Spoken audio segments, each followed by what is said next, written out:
இந்த வீடியோ பிடிச்சிருந்தா லைக் பண்ணுங்க, ஷேர் பண்ணுங்க, நம்ம சேனலை சப்ஸ்கிரைப் பண்ணுங்க. இந்த வீடியோ ஸ்கிப் பண்ணாம பாருங்க. அஸ்ஸலாமு அலைக்கும் வரஹ்மத்துல்லாஹி வபரகாத்துஹு. ரப்பி ஷ்ரஹ் லி ஸத்ரி வயஸ்ஸிர் லி அம்ரி வஹ்லுல் உக்ததம் மின் லிசானி யஃகஹு கௌலி. அல்ஹம்துலில்லாஹ் அல்ஹம்துலில்லாஹி ரப்பில் ஆலமீன். லா துதில் முத்தகீன். அஸ்ஸலாத்து வஸ்ஸலாமு அலா நபிய்யில் முர்ஸலீன் வ ஆலிஹி வ அஸ்ஹாபிஹி அஜ்மஈன். அம்மா பஅத். فقد قال الله تعالى في القرآن الكريم والفرقان المجيد بعد أعوذ بالله من الشيطان الرجيم بفضل بسم الله الرحمن الرحيم. أفرأيتم ما تخلقون أأنتم تزرعونه أم نحن الزارعون. صدق الله العلي العظيم. عن أنس بن مالك رضي الله تعالى عنه قال سمعت رسول الله صلى الله عليه وسلم إذ قامت الساعة وفي يد أحدكم فصيلة وإن استطاع أن تقوم حتى يجلسها فليجلسها أو كما قال عليه الصلاة والسلام. அளவற்ற அல்லாஹ்வும் நிகரற்ற உடையவனாகிய ஏகன் அல்லாஹ்வுக்கு எல்லா புகழும்.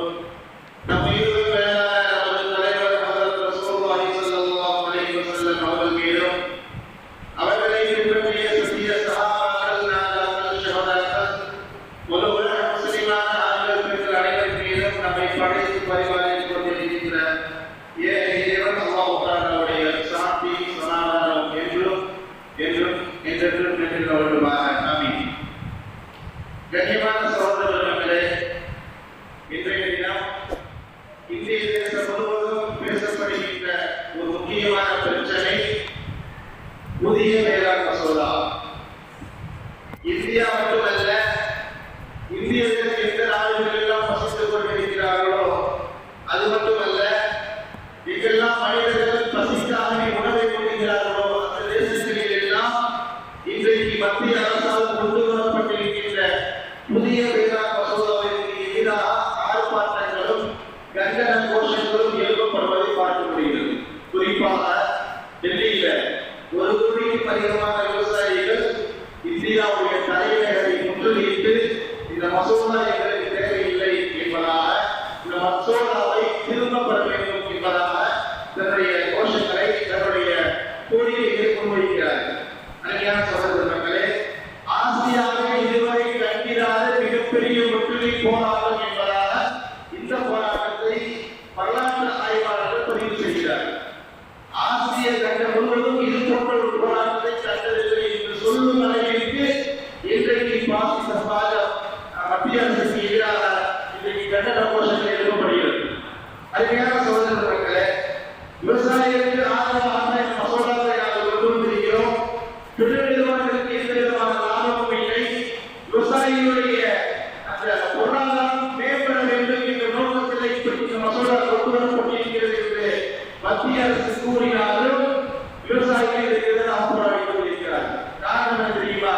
இதன் மூலமாக எங்களுக்கு எந்த விதமான லாபமும் இல்லை. ஏற்கனவே நாங்கள் பொருளாதார ரீதியாக மிகவும் சிரமப்பட்டுக் கொண்டிருக்கிறோம்.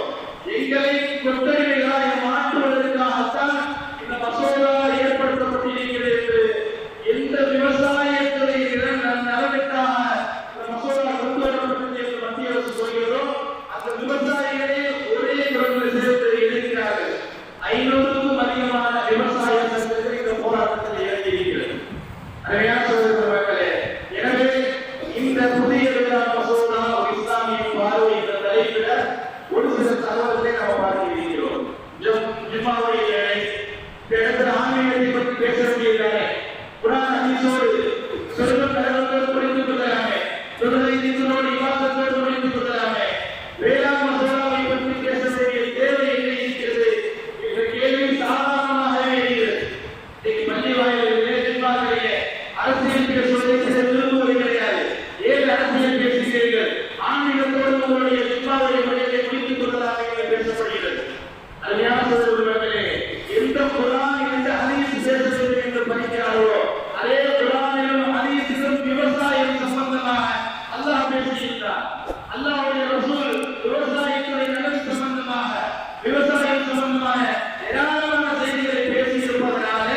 வேண்டும்.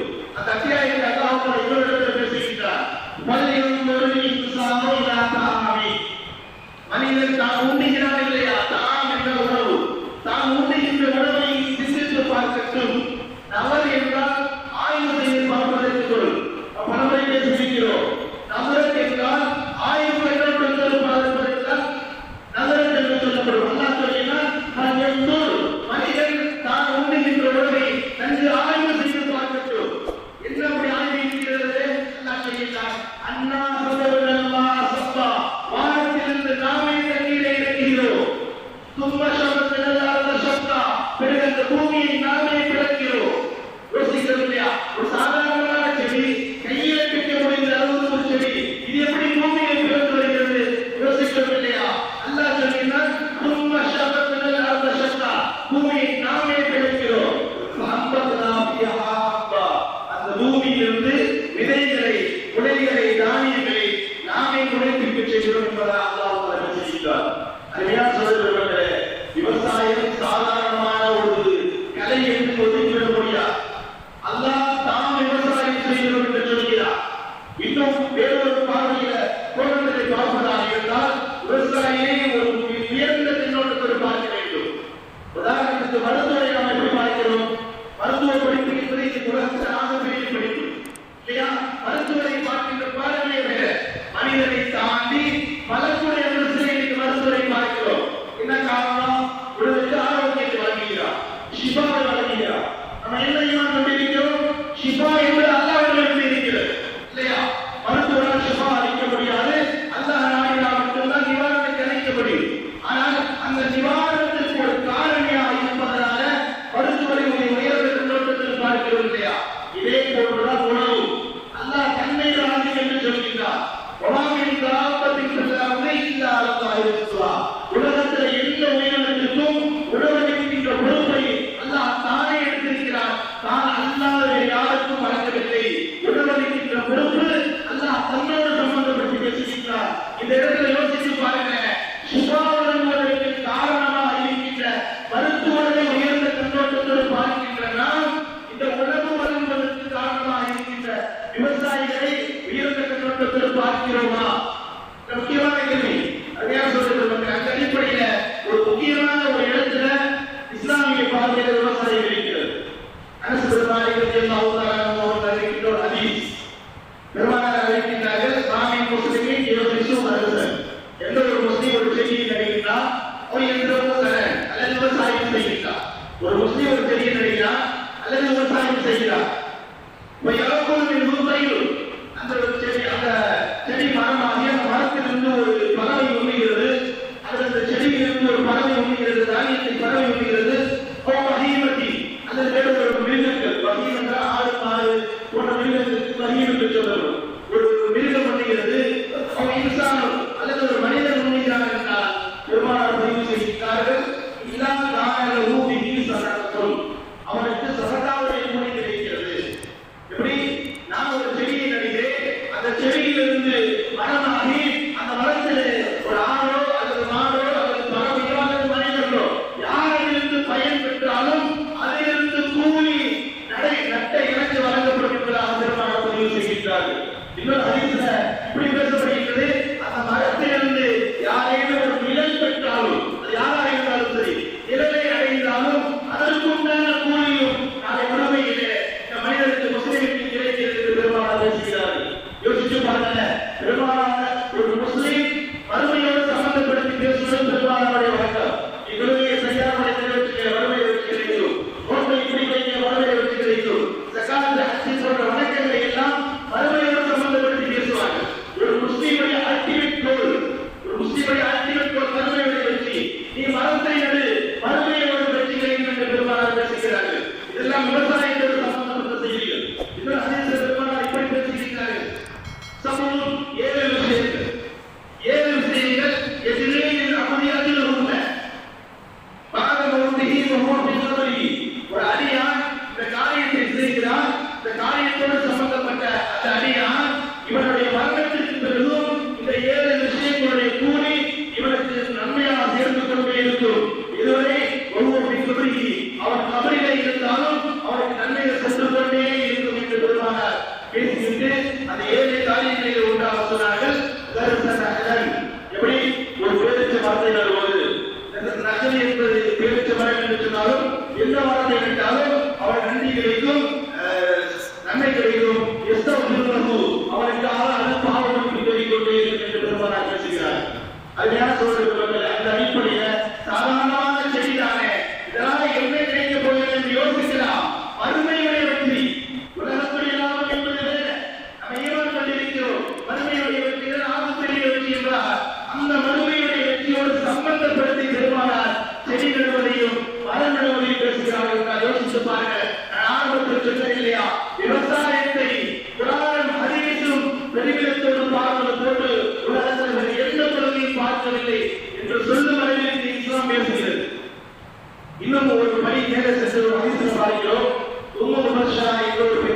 அந்த மனிதர் நன்மையை நாடி அந்த மரத்தை நட கூலிக்கு வேலை செய்கிறார்.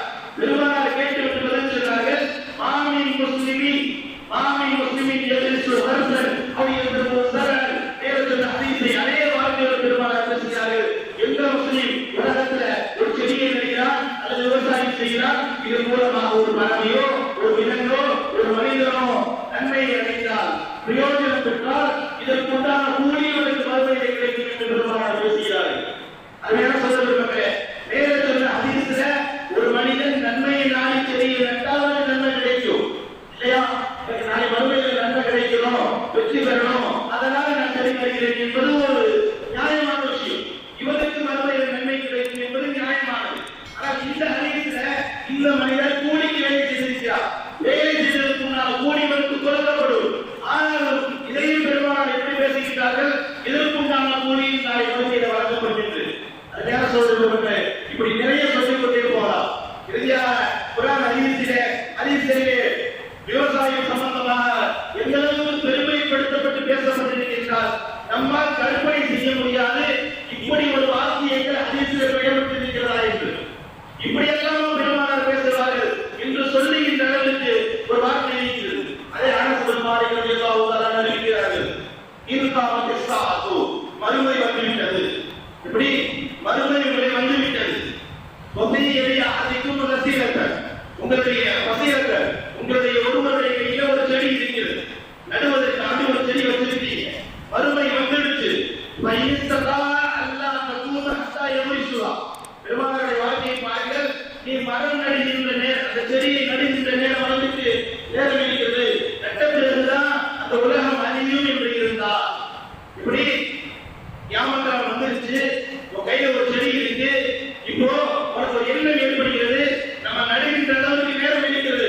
அதற்கு பிறகுதான் ஏன் உலகம் அழியும் என்று இருந்தால் பெருமானார் என்ன சொல்கிறார்கள், நீ அந்த மரத்தை நடு என்று சொல்கிறார்கள்.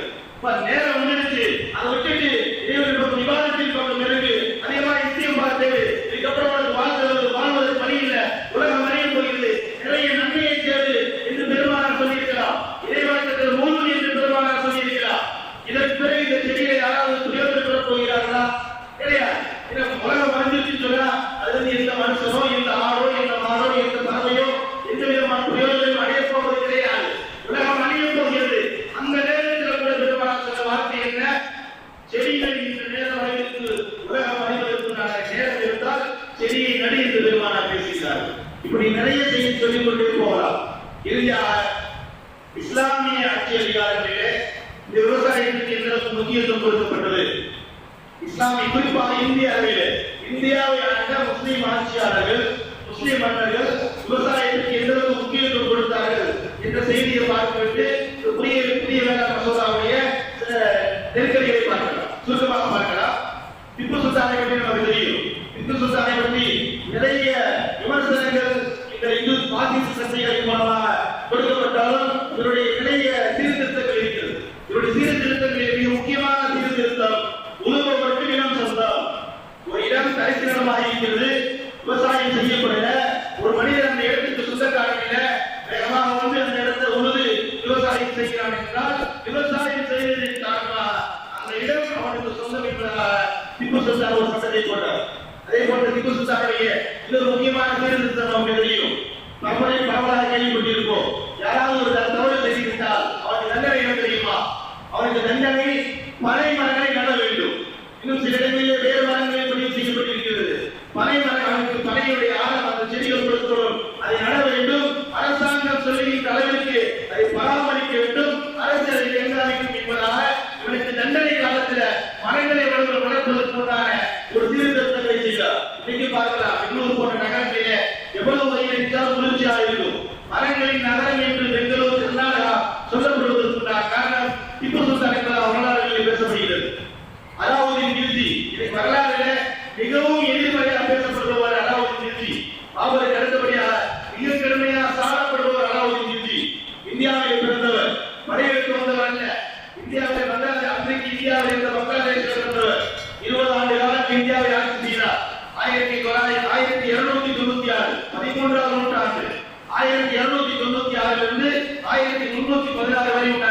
20 ஆண்டு காலங்கள் விவசாயம் இந்தியாவை ஆண்டார்.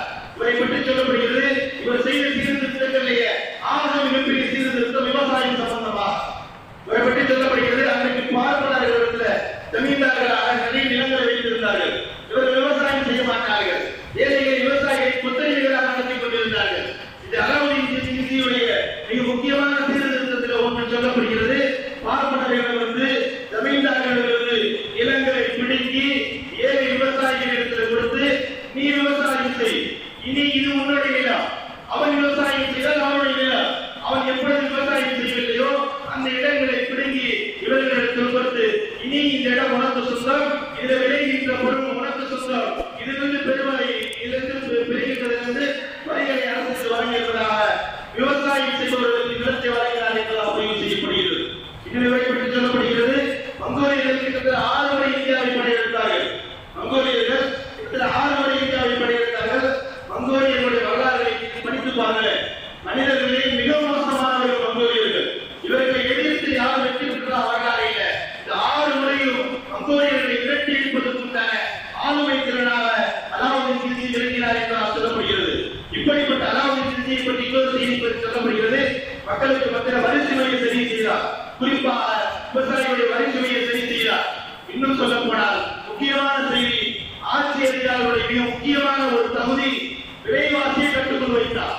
இவருடைய சீர்திருத்தங்களில் மிக முக்கியமான ஒன்று, வருடத்துல எந்த மாதத்துல எந்த பொருளை பெற்றால் விலையில்லை, 2000 இந்த மாதத்தில் பெற்றால் விலையில்லை, 6 மாதங்களுக்கு பெற்றால் விலையில்லை, வாங்கினால் விலையில்லை என்று விலைவாசியை கட்டுக்குள் வைத்தார் என்பதால் இவரை பற்றி பதிவு செய்யப்படுகிறது. இப்படி இஸ்லாமிய ஆட்சியாளர்கள் குறிப்பாக இந்தியாவில் ஏராளமான சீர்திருத்தங்களை செய்திருக்கிறார்கள். விவசாயிகளுக்கு ஆதரவாக செயல்பட்டார்கள் என்று பார்க்கிறோம். இன்றைக்கு இந்த புதிய வேளாண் மசோதாவின் மூலமாக சொல்லப்படுகின்ற செய்தி என்ன? ஒரு 4 செய்தி சுருக்கமாக சொல்கிறேன், மிகப்பெரிய நேரமாக அல்ல. அதாவது முதல் செய்தி, விவசாயிகள் ஏன் இதை எதிர்க்கிறார்கள் என்றால், பொதுவாக விவசாயிகள் நிறைய விளைச்சல் செய்கிறார்கள். விளைச்சல் கூட வியாபாரம் பண்ண முடியுமா என்றால் முடியாது. ஏதோ ஓரளவு வியாபாரம் பண்ண முடியும். நீதியை அரசாங்கத்துக்கு எடுத்துக்கொள்ளும் இல்லையா? தன்னுடைய குறைந்தபட்ச விலை என்றெல்லாம் நம்ம நியூஸ்ல பார்க்கிற விஷயங்கள்ல அரசாங்கம் எடுத்துக்கொள்ளும். அரசாங்கம் இதை வாங்கி அரசாங்கம் வியாபாரம் செய்யும். தொழில் நிறுவனங்களுக்கோ அல்லது ரேஷன் மூலமா மக்களுக்கோ இப்படி மக்களுக்கு விநியோகிக்கும். ஒரு விவசாயியுடைய விளைச்சலை அவர் விட்டது போக மீதியை மாநில அரசு பெற்று ஒரு குறைந்தபட்ச விலையை அவருக்கு கொடுத்து நிர்ணயம் செய்யும். மாநில அரசு பெற்று அதை அரசாங்கம் விநியோகம் செய்யும் அல்லது ஆலைகளுக்கு கொடுக்கும். இந்த நடைமுறையை இந்த மசோதா தவிர்க்கிறது. இனி விவசாயிகளிடமிருந்து அரசு பெற்றுக் கொள்ளாது, கார்பரேட் நிறுவனங்கள், பெருநிறுவனங்கள் பெற்றுக் கொள்ளும். அப்ப பெருநிறுவனங்கள் பெறும்பொழுது என்ன பிரச்சனை என்று சொன்னால், நம்ம அரசுக்கு டிமாண்ட் வைக்கிறது போன்ற டிமாண்ட பெருநிறுவனங்கள் பெற முடியாது. அவன் என்ன விலையை சொல்கிறான் அதைதான் பெற்றுக்கொண்டாக வேண்டும். காரணம் என்ன தெரியுமா? அந்த விளைச்சல் நம்ம இடத்துல வீணா போயிடும். ஒரு குறிப்பிட்ட காலம் தான். அவன் வேற வழி இல்லாம அடிமாட்டு விலைக்கு அவர் பெற்றுக் கொள்வார். வேற வழி இல்லாம அவருக்கு கொடுக்க வேண்டிய சூழ்நிலைக்கு நம்ம தள்ளப்படுவோம். ஒன்றாவது. இரண்டாவது, விவசாயிகள் எந்த மாநிலத்திற்கும் சென்று தன்னுடைய விளைச்சலை வியாபாரம் செய்யலாம், விற்பனை செய்யலாம் என்று இந்த மசோதா பேசுகிறது. ஆனா இன்னைக்கு விவசாயியோட நிலை தெரியுமா? 186% விவசாயிகள் தன்னுடைய ஊரை விட்டு கடந்து வியாபாரம் செய்ய முடிகின்ற அளவுக்கு இல்லை. அதிகமான விவசாயிகள் 86% விவசாயிகள் தன்னுடைய ஊரிலேயே வியாபாரம் செய்கின்ற, விற்பனை செய்கின்ற அளவுக்கு தான் இருக்கிறார்கள். இவர்களிடமிருந்து பெரிய பெரிய நிறுவனங்கள் விலைக்கு குறைந்த விலைக்கு வாங்கி எங்க வேணாலும் விற்கிறார். காஷ்மீரிலிருந்து சில பொருட்களை வாங்கி பெரிய நிறுவனங்கள் தமிழகத்தில் விற்கிறார். தமிழகத்திலிருந்து வாங்கி காஷ்மீரில் விற்கிறார். அதற்குண்டான தகுதி அவர்களிடத்தில் இருக்கிறது. இந்த தகுதி விவசாயிகளுக்கு சும்மா கிடையாது. விவசாயிகளுக்கு ஆதரவு என்று சொன்னாலோ அதிகமான விவசாயிகளின் மூலமாக கஷ்டப்படுவார்கள். எனவே விவசாயிகள் எதிர்க்கிறார்கள். அதே போன்று முக்கியமான செய்தி, அத்தியாவசிய பொருட்களில் இருந்து இந்த மசோதாவின் மூலமாக அத்தியாவசிய பொருட்களில் இருந்து நம்முடைய மிக முக்கியமான பொருட்கள் வெங்காயம், பருப்பு வகைகள், எண்ணெய் வகைகளை நீக்கி இருக்கிறார்கள். இதற்கும் இதை நீக்குவதற்கும் இந்த மசோதாவுக்கு என்ன சம்பந்தம் என்ற கேள்வி இருந்தால் பதில் இதுதான். அருமையான சகோதர மக்களே, அத்தியாவசிய பொருள் இல்லை என்று எப்பொழுது இந்த பொருட்கள் வந்து விடுகிறதோ, பருப்பு வகைகளாக இருக்கட்டும், எண்ணெய் வகைகளாக இருக்கட்டும், வெங்காயம், உருளைக்கிழங்கு இவெல்லாம் நீக்கி இருக்கிறார்கள் இல்லையா? இதெல்லாம் அத்தியாவசிய பொருள் இல்லை என்று வந்துவிட்டால் இதை படுத்தலாம். அத்தியாவசிய பொருட்களை படுத்த கூடாது, இந்திய சட்டம் பேசுகிறது. ஆனால் எப்பொழுது இந்த வெங்காயமோ, பருப்பு வகைகளோ, எண்ணெய் வகைகளோ அத்தியாவசிய பொருள் இல்லை என்று வருகிறதோ அதை பெரும் முதலாளிகள் மறுக்கலாம், எப்பொழுது வேண்டுமானாலும் இருக்கலாம்.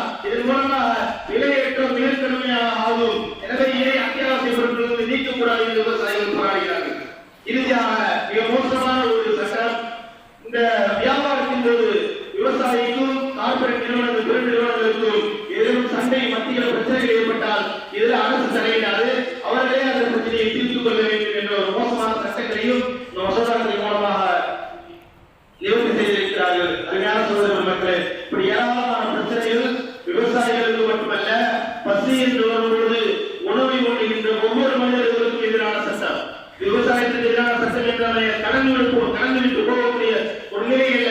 நமக்கும் பசி வந்த அந்த உணவை தான் உண்ணுகிறோம். நாளைக்கு பெரும் முதலாளிகளை விலைக்கு வாங்கி அவன் சொல்லுகின்ற விலைக்கு வாங்க வேண்டிய நிலைக்கு நாம் தள்ளப்பட்டால் யோசித்து பாருங்க.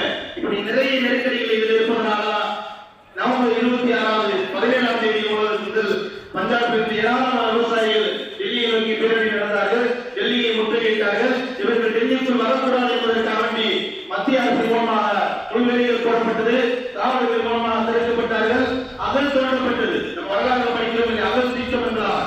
எதிரிகள் மதினாவிற்கு வந்துவிடக் கூடாது என்பதற்காக வேண்டி அகல் தோண்டினார்கள் இல்லையா? இதே போன்று டெல்லியை சுற்றி அகல் தோண்டுகிறார்கள். இந்தியாவுடைய விவசாயிகள் டெல்லியை முற்றுகையிட்டு விடக்கூடாது என்பதற்காக இப்படி நிறைய நெருக்கடிகள் வழங்கப்பட்டுக் கொண்டிருக்கிறது. ஆனாலும் இந்த மசோதாக்கள் திரும்பப்படும் வரை நாங்கள் எங்களுடைய போராட்டத்தில் ஓய மாட்டோம் என்று உறுதியாக இருக்கிறார்கள். அருமையான சகோதர மக்களே, இப்படி நிறைய சொல்லிக் கொண்டு போகலாம். குறிப்பிட்ட சில நேரங்களில் அனைத்தையும் பேச முடியாது. எனவே நாம் இந்த மசோதாவை எதிர்க்கக்கூடிய கட்டாயம் நமக்கு இருக்கிறது. காரணம், பெரும் முதலாளிகளிடத்தில் கொண்டு செல்லப்பட்டு விட்டால் இவர்கள் என்னென்ன விலையை நிர்ணயம் செய்கிறார்களோ அந்த நிலைக்கு வாங்கிய தீர வேண்டும் என்ற கட்டாயத்தோடு நாம் தள்ளப்படுவோம். உணவு என்பது நம்முடைய எட்டாக்கடியாக மாறிவிடும். பசிக்கு ஒரு சாப்பிடுகின்ற உணவு, இந்த உணவு என்பது ஆடம்பர பொருளாக மாறிவிட்டது என்றால் நம்முடைய நிலை மிகவும் கேள்விக்குறியாக ஆகிவிடும் என்பதை உணர வேண்டும். எனவே இந்த விவசாய சட்டங்கள் திரும்பப்படும் வரை அருமையான சகோதர மக்கள், விவசாயிகளுடைய அந்த போராட்டங்கள் நல்ல முறையில் செல்ல வேண்டும். இன்னும் இந்த சட்டங்கள் இது போன்ற மக்களுக்கு எதிரான சட்டங்கள் மக்களுக்கு மத்தியில் நிகழ்த்தப்படக்கூடாது என்று நம்முடைய நண்பர்கள் அதிகமாக துவா செய்ய வேண்டும். அல்லாஹ் தஆலா நம்முடைய முயற்சிகளை கபூல் செய்வானாக. இந்த உலகத்தினுடைய வறுமையிலும் அல்லாஹ் தஆலாவுடைய பொருத்தத்தை அல்லாஹ் நம் அனைவரையும் நல்ல புரிவானாக. வாஹ் அல்ஹம்துலில்லாஹி ரப்பில் ஆலமீன். அஸ்ஸலாமு